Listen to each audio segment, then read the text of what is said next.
Saveur infinie des parfums nostalgie. C'est la ville dans la ville, le ventre de Paris. La marée, la Lego, le champagne coule à flot. C'est l'étoile qui régale, mon bistrot l'idéal. C'est ma vie dans les halles, un théâtre, un vrai bal, marchandise, calibré, contrôlé, à volonté sur. On le surnomme l'hyperactif des Halles, le chanteur baroudeur. Bon, ça c'est moi qui le dis. À la casquette bien vissée sur la tête, chef d'entreprise le jour dans les patates à Rungis, artiste le soir dans les notes et les mots. Le 18 janvier prochain à 21h, il monte sur la scène du studio Héberto avec son tout premier seul en scène musicale. Ça chante comme ça vient, un spectacle vivant, interactif, joyeux, où vos mots, et oui, chers spectateurs, deviennent des chansons improvisées. Bref, une soirée qui promet de donner justement la patate. Marc Fichel est avec nous. Bonjour Marc. Bonjour Ilana, bonjour Radio J. Merci. Je suis très content d'être avec vous. Merci. Je ne suis pas le seul à me lever tôt, ça fait plaisir. Et oui, vous n'êtes pas seul, effectivement. D'ailleurs, vous vous levez encore plus tôt que nous, je crois. Vous levez très tôt, Marc. Oui, à Rungis, on commence à 3h du matin. Ah ouais, quand même. Il faut avoir du courage. Bravo à vous. Alors, l'hyperactif des Halles, justement, parce que je crois que vous êtes un petit peu hyperactif. C'est un surnom que vous revendiquez fièrement ou que vous subissez avec le sourire, Marc? Ouais, je le suis bien avec le sourire parce qu'en fait, j'aime faire plein de choses et c'est vrai que quand on travaille à Rungis, on n'a pas le choix que de se lever tôt. On est tous dans le même cas. Il y a 13 000 personnes qui bossent à Rungis. Mais en même temps, si on a envie de nourrir la France, parce que Rungis, c'est quand même le ventre de la France, ben voilà. Bravo. On est là pour vous. Bravo à vous. Alors, vous avez deux vies, c'est vrai, la journée, donc chef d'entreprise dans les pommes de terre à Rungis, le soir, chanteur sur scène. À quel moment ces deux mondes se sont dit, tiens, si on faisait un spectacle ensemble? Alors, en fait, quand j'ai écrit ma première chanson, C'est ma vie dans elle, et que j'avais été signé en maison de disque, tout s'est un peu emballé. Le clip est rentré à l'époque sur M6. Et puis, il y a de ça quelques temps, il y a eu du chemin qui s'est passé. J'ai fait des concerts à l'étranger, en Roumanie, aux Philippines. J'ai même signé avec Universal Music aux Philippines. C'est un truc de ouf. J'ai écrit pour la gagnante de The Voice. Mais bref, aujourd'hui, ma femme un jour a eu l'idée, Maggie qu'on embrasse. Ouais. Maggie qu'on embrasse, qui est en Israël aujourd'hui. Elle me dit, pourquoi tu raconterais pas ta vie? Parce qu'à chaque fois que je fais des spectacles, mais vraiment, hein, j'ai 15 000 questions sur les pommes de terre. Je me rappelle même de ma première radio. C'était RTL, j'étais très content. Et à la fin, il y a plein de gens qui m'attendent. Et en fin de compte, la moitié voulait savoir ce qui se passait en musique, où j'allais faire des concerts. Et l'autre moitié, je vous assure, quelles pommes de terre utilise-t-on pour la purée, pour les gratins, pour les frites, pour faire les gâteaux? J'étais un peu perdu.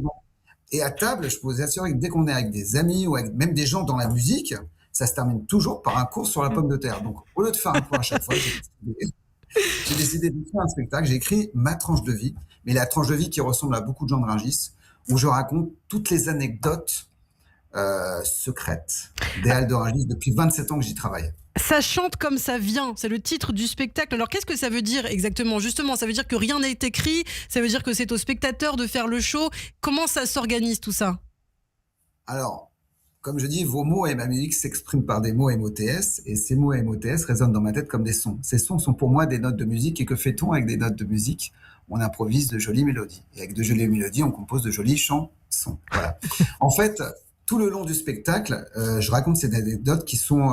il y a des interludes. Les interludes, ce sont des interludes musicaux, à la fois des chansons que les gens connaissent, ceux qui m'ont suivi, et des chansons complètement improvisées. Je vais prendre un thème comme la gastronomie, je vais vous demander des mots, n'importe lesquels, je ne sais pas du tout. Des mots improbables. Ouais. Des mots improbables ou pas. Vous choisissez ce que vous voulez, je demande dans le public. Et ensuite, en direct live, pas 5 minutes après, en direct live, je fais la chanson.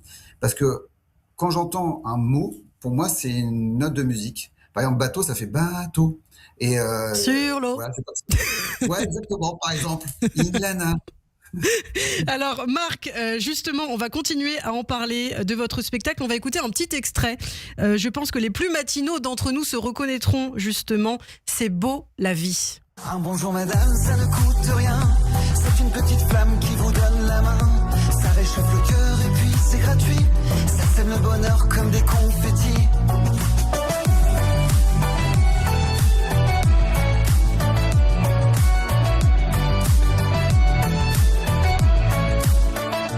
Les marchands de fleurs haranguent les passants. Les jupes dans son cœur comme les roses au vent. C'est votre premier seul en scène, Marc Fichel. Alors plus de trac que d'habitude ou au contraire peut-être une grande sensation de liberté? Alors, du trac, heureusement qu'on en a, parce que si on n'a plus de trac, on n'a plus d'envie. Mais une vraie sensation de liberté, pour la première fois, je fais ce que je veux à 2000%. On a déjà fait 2 dates qui étaient archi remplies, c'est pour ça qu'on a posé une 3e date, et là, je pense qu'on va faire même une résidence pour la rentrée 2026 au studio Héberto, qui est tenue par une grande dame de la comédie française qui s'appelle Bérangère Dautin. Elle est venue, elle a adoré. Bon, j'ai cette chance aussi d'avoir une petite équipe sympa autour de moi. D'abord, j'ai Laurence Lustig, qui est la directrice artistique, que beaucoup de gens connaissent dans le cinéma, parce que c'est une casteuse de cinéma. J'ai Jean-Philippe Bèche, qui a mis en scène, qui est un grand artiste, un comédien, connu dans le milieu du théâtre. Et puis, j'ai Maggie qui me soutient toujours. Et j'ai bien sûr le marché de Rungis et mes producteurs de pommes de terre, parce que c'est eux qui font le décor quand même. Donc, il faut leur Bah oui, forcément, bien sûr. Alors, un spectacle qui raconte votre vie, vos racines, vos passions. Justement, moi, je me suis toujours posé la question, est-ce que parfois on se dit qu'on se livre pas un peu trop sur scène? Est-ce que vous avez ce sentiment-là aussi, Marc? Est-ce que c'est ce qui vous fait peur aussi, peut-être? J'ai pris des risques dans ce spectacle, mais alors pour le coup, je suis transparent et je me livre, je raconte Rungis, mais pas que, vous avez bien fait de le dire, je raconte aussi mes racines juives ashkénazes, et j'aime à préciser que avoir des parents juifs ashkénazes, c'est un concept, c'est un monde parallèle. Quand la première fois je leur ai dit que mon côté artiste prenait le dessus sur mon côté business, mes parents m'ont regardé, ils m'ont dit « Mais tu as déjà été géoclimate pendant 4 ans, que veux-tu de plus ?» Et quand j'ai fait Michel Drucker la première fois, j'étais hyper content. Ma mère, elle m'a regardé, elle me dit « Mais à quoi ça sert ?» Voilà, c'est un concept, mais voilà. Bon, alors pour finir, si on vient le 18 janvier au studio Héberto, puisqu'il y a encore de la place, évidemment, il en reste un petit peu, je crois. Un petit peu, exactement. Ouais. Non, mais vraiment, c'est pas du cinéma, c'est pas pour faire genre, il en reste vraiment un tout petit peu. Alors, on repart avec quoi? Avec la banane, la patate? On repart avec la banane. Alors, c'est un spectacle good vibe, c'est un spectacle où je traite du melting pot, du vivre ensemble, parce qu'à Rungis, il y a toutes les communautés du monde. Et on arrive à travailler ensemble, et il y a le respect de chacun et le respect du travail. Des fois, à la fin, je pose la question, pourquoi on n'y arriverait pas au niveau d'un État? J'ai pas la réponse, mais c'est une petite question lancée en l'air comme ça. Et on repart avec, normalement, un sac de pommes de terre. C'est vrai ou c'est une... Ah, c'est excellent. Bah alors justement, notre réalisateur voulait qu'on finisse sur un quiz patate. Peut-être une petite question pour vous. Quelle est la meilleure patate aujourd'hui que vous pourriez nous conseiller de manger, par exemple, ce soir, si on a envie de se faire une bonne bouffe? Alors, ça dépend ce que vous voulez faire. Vous voulez faire des frites, vous voulez faire de la purée? Pourquoi pas une petite raclette? Une petite raclette, allez. Alors, il faut prendre des pommes de terre avec la peau rouge, comme de la chéri. C'est très, très, très, très bon. Sinon, vous prenez de la jazzy. Eh ben voilà, c'est noté, les amis. Si vous voulez vous faire une petite raclette party, écoutez les bons conseils de Marc Fichel. Merci beaucoup, Marc. J'aimerais donc qu'on embrasse aussi Maggie, puisque cette idée, vous l'avez dit, vient d'elle. Vous officiez d'ailleurs tous les deux chez nos confrères de Radio Shalom, et c'est toujours un plaisir de vous écouter. Merci beaucoup, Marc. Et on se quitte en musique. Le bonheur est un bout de verre. J'ai consommé